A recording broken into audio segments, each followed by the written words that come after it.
Beep beep and beep beep, yeah. What is up, my car people? It's Brandon from the 138 Automotive Alliance. Out here on my front porch, just looking at the chaos. That's what a true car head's front porch looks like. You got a gas tank and you got a bench seat. And you guys don't know what those are from, but I got a new project that I'm pretty excited about that I want to show you guys. I've been toying around with the idea of revisiting my very first vehicle that I had when I was 16 years old, because I just have a lot of awesome memories from that vehicle, and I wanted to get back to that. And it's the only vehicle that I've ever been in an accident and didn't get rid of from my own decision. The decision was made for me because I wrecked it in a 5-car pileup. So just been toying around with the idea of getting another one, and I think there's some usefulness in my world with one of these vehicles. Not the whole project and all the work I'm gonna have to do, because wait till you guys see this thing, but you know, there's something special about your very first vehicle. Mine wasn't perfect. I hated it. I'll put a picture of what it looked like up above so you can see, but this is the closest thing I could find around here, or without paying a ridiculous amount of money, is this little guy right here. It's a 1984 Nissan 720, or hard body as they called them, pickup, and it's really similar, same color, which was very important to me. The bed style is different, and mine didn't have all this rust. Did have primer spots, as you can see in the picture, but came across this on Facebook Marketplace, because of course I'm always on that like every fucking day, and came across this one locally and figured I'd go take a look, and man, the emotions just ran wild. I had to have it. You know, I'm seeing all the work involved and thinking, gosh, what am I getting into? But you know, the emotions were high, and I just couldn't walk away without getting it. Right now I got that seat pulled out because I'm gonna try to be dealing with this madness. That looks like a lot of fun, right? But I mean, thinking it's just a patch job, I could do. I don't know why this rock's here. That's probably why the windshield's broke. But don't know if I need new floorboards. I think it can just cut out and do a patch job on it and get it back together. And kind of structurally, I mean, the frame's pretty good. It's got a lot of rust on the body. The rockers are gone. Those need to be replaced. Not too worried about that right now, but the floorboard's one thing. This kind of rust I don't really care about.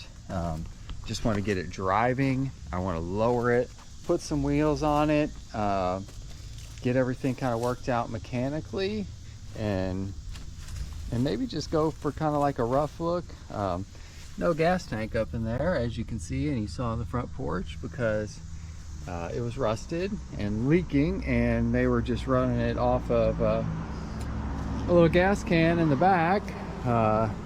Definitely gonna have to do a new windshield and seal. That's where I think most of my water's coming from, on the inside. Don't like these wheels. Gonna go with an OBS Chevy wheel, which is popular on mini trucks. I'll put a picture of that post video in here. And there's the power plant. The Z24, I think is what they call this. The guy didn't have it very long, but he put a Weber carburetor on it, so that's a nice addition. Hopefully the head gasket's good. Didn't see any signs of coolant in the oil, but who knows. These engines are known to blow head gaskets, and a unique thing about these engines is, as you can see, spark plugs on that side and spark plugs on that side. So it has 8 spark plugs in a 4-cylinder. I don't think it's a performance thing. I think it's mostly an emissions thing, but just kind of a unique thing. These engines, I mean, they're not very powerful, like 100 horsepower, but I think, you know, it's a light truck, so it's not going to be too bad. and I'll run that engine in it for a while, as long as it's good. Long-term goals would be an engine swap. The easiest would be a KA24E or DE, which are in the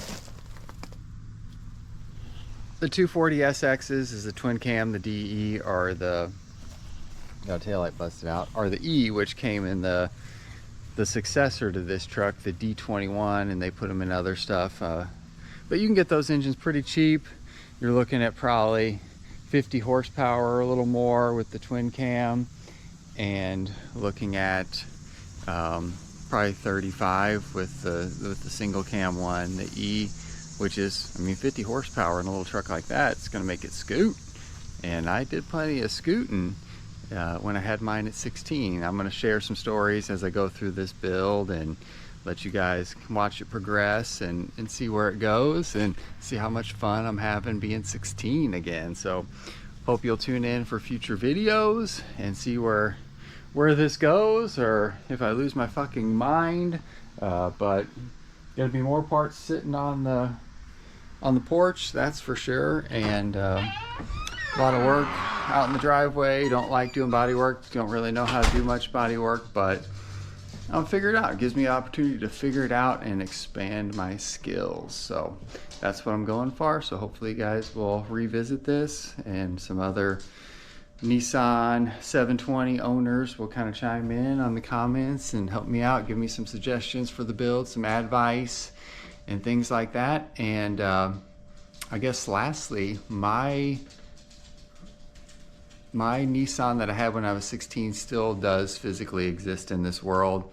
It's in bad condition, and I'm gonna put a picture of it up there, but I'm hoping to pull some parts off of that too, to just move some of the essence of that truck into the new truck. So stay tuned and keep watching, and thank you for watching this, and have a good day. Bye. Beep, beep, beep, beep, yeah.